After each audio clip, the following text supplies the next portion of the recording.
বসে কেন? এখন কুলসিল মারা হয়েছে, এখন বাজে 2টো।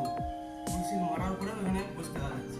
হ্যাঁ ঠিক, এই ছাদে এই এত রোদের মধ্যে ছাদের কোনো টেম্পারই নাই, কিন্তু অথচ এই যে পাশের ছাদে খালি পায়ে দাঁড়িয়ে থাকা যাচ্ছে না। এখানে নারায়ণদা বসে আছে আরাম করে। এখন দুপুর 2টো বাজে, নারায়ণদা এখানে আরাম করে বসি। এইভাবে শুতেও পারবেন 2টোর সময়।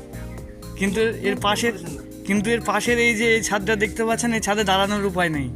ওখানে দাঁড়িয়ে থাকলে পায়ের চামড়া পড়ে যাবে, এত টেম্পার। শোয়া যাচ্ছে 2টো বাজে এখন।